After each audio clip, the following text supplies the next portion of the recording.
Hello বন্ধুরা, talking dolls চ্যানেলে নতুন ভিডিওতে সকলকে স্বাগত। তো আজকের ভিডিওতে কি হয় দেখতে হলে অবশ্যই স্কিপ না করে সম্পূর্ণ ভিডিওটি দেখতে হবে। তাহলে এসো কে কি বলছে আমরা শুনে নিই। মধুর বাবা শেখর বাবু কলপার থেকে গা ধুয়ে ডাকতে ডাকতে আসলো।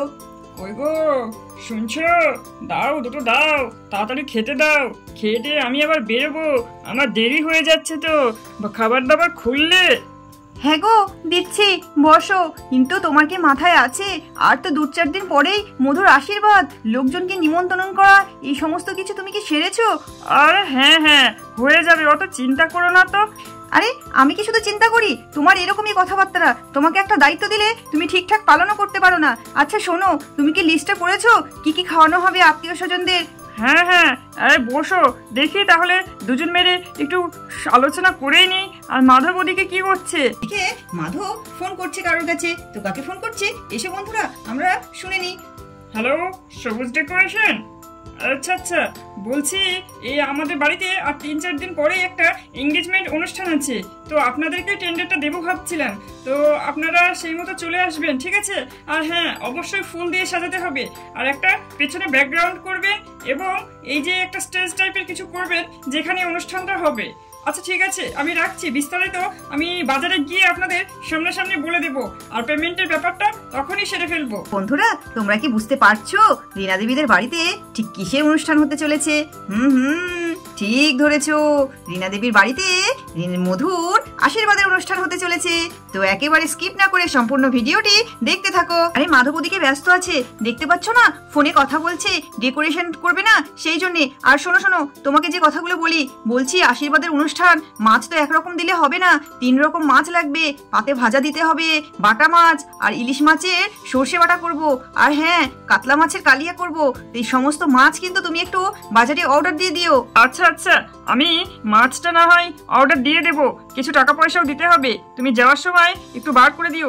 বলছি এই খাসির মাংসের অর্ডারটা, এই মাধব বাবা, এই তুই যাস তো ওই বলছি পাঠানদের দোকান থেকে খাসির মাংসের অর্ডারটা দিয়ে দিস। ওরা মাংসটা খুব ভালো দেয়, খুব ভালো ভালো খাসি জবাই করে। ঠিক আছে বাবা, আমি মাংসের অর্ডারটা দিয়ে দেবো। আর হ্যাঁ, ওর সঙ্গে আমি চিকেনের অর্ডারটাও দিয়ে আসবো।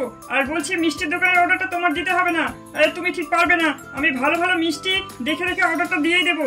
আর হ্যাঁ, সবজি বাজার এগুলো যা যা লাগবে মা তুমি একটু লিস্ট করে দিও, বাবা ওগুলো সব নিয়ে চলে আসবে, আর আমি এই দিকটা দেখে নিচ্ছি। ঠিক আছে বাবা, তাই হবে। আজকাল তোদের আবার নিত্য নতুন ব্যাপার স্যাপার আছে, আমি বাবা অত বুঝি না, আমি এই চাষবাস ছাড়া কিছুই বুঝি না। ঠিক আছে, তোরা যা যা বলবি আমি সেগুলোই করে দেবো আর কি। হ্যাঁ হ্যাঁ, তোমার আর কি, তুমি তো সারা জীবন কোনো দায়িত্বই নিতে শিখলে না। ওই ছেলেটা আমার বড় হয়েছিল বলে সারা জীবন ওই মাঠ মাঠ আর মাঠ, কোনো সময় তুমি আমার জীবনের কোনো শখ শান্তি মেটাতে পারলে না। আবার এখন ছেলে মেয়েগুলো বড় হয়েছে, বিয়ে দিতে হবে, তাদের জন্য একটু সুন্দর করে যে বাজারঘাট করে নিয়ে আসবে সেটাও পারবে না। আমার ছেলেটা বড় না হলে আমি যে কি করতাম কে জানে বাবা। ব্যাপার দিদি, ওরকম বকাবকি করছো কেন? আমার দাদাটাকে, এই ভালো মানুষ দাদাটাকে পেয়ে খুব শাসন করছো, কিন্তু এটা মোটেও ঠিক না। আমার দাদাটা কত ভালো মানুষ বলো তো। হ্যাঁ হ্যাঁ, তোমার দাদা ভালো মানুষই বটে, ভালো মানুষ নিয়ে তো আমি ধুয়ে ধুয়ে জল খাবো, তাই না? সারাটা জীবন কোনো কিছু দায়িত্বই ঠিক করে নিতে জানে না। জানো, এই ছেলেটা হয়েছে বলে এই মধুর আশীর্বাদের সমস্ত অনুষ্ঠানটা ওই ছেলেটাই দেখে দিচ্ছে, আর তোমার দাদা মাঠ মাঠ আর মাঠ এই করেই সারাটা জীবন কাটিয়ে দিল। আহা, তাই বলি সে আমাদের বিচ্ছুগুলো রেডি কেন হচ্ছে?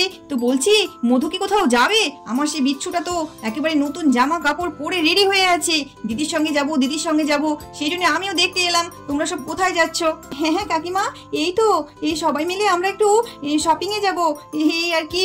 ওই রাজেশ ফোন করেছিল আর আন্টিও ফোন করেছিল, ওদের কিছু শপিং করার আছে, সেই জন্য আমাদের যেতে বললো। আর বুঝতেই পারছো, এই আমাদের এই দুষ্টুগুলোকে না নিয়ে গেলে তো শুনছেই না, সেই জন্য পুটি, শিরিন, মুন্নি সকলকে বলেছি ওদেরকেও নিয়ে যাব। ও বাবা, ওই জন্যে বলি এত সাজুগুজু তোর কিসের? সব সেজে গুজে বসে আছে, তো তুমি তো এখনো রেডি হওনি মনে হচ্ছে। হ্যাঁ কাকিমা, এই তো প্রায় রেডি হয়ে গেছি। বলছি মা, কিছু টাকা পয়সা দাও, আমি বেরিয়ে যাই, আবার এদিকে রাত হয়ে যাবে তো। ওই যে আলমারির লকারের ভিতরে আছে, তো যতটা লাগবে তুই নিয়ে যা। আচ্ছা ঠিক আছে মা, আমি নিয়ে নিচ্ছি। বলছি দেরি হলে যেন চিন্তা করো না, হয়তো একটু দেরিও হতে পারে, অনেকগুলো শপিং তো। ঠিক আছে, সে নয় ঠিক আছে, কিন্তু হ্যাঁ দেরি হয়ে গেলে তুই না একটু মাধবকে ফোন করিস, মাধব গিয়ে তোদেরকে নিয়ে আসবে। ঠিক আছে মা, না হলে রাজেশটা দিয়ে যাবে। না না বাবা, আবার অত দূর থেকে আসবে। তুই এক কাজ করিস, বাবা মাধব তুই কি ফ্রি থাকবি? তাহলে মধুদেরকে একটু গিয়ে নিয়ে আসিস। হ্যাঁ হ্যাঁ, তোরা যা, আমাকে ফোন করে দিস, অসুবিধা হলে আমি গিয়ে নিয়ে আসবো তোদেরকে। আমিও তো বাজারের দিকেই যাচ্ছি। তো বন্ধুরা, তোমরা তো শুনতেই পেলে, তোমাদের মধু দিদির কিন্তু খুব তাড়াতাড়ি একটা অনুষ্ঠান হতে চলেছে, আশীর্বাদের অনুষ্ঠান। তো সেই যে অনুষ্ঠানটা অনেক জমজমাটি হতে চলেছে। আর হ্যাঁ, অনুষ্ঠান হওয়ার আগে এই যে আমাদের শপিং ভিডিও, রান্নাবান্নার ভিডিও, এই সমস্ত কিছু ভিডিও দেখতে হলে অবশ্যই আমাদের টকিং ডলস চ্যানেলটিকে সাবস্ক্রাইব করতে হবে। আর সবার আগে ভিডিও পেতে পাশে থাকা বেল আইকনটি প্রেস করে দেবে।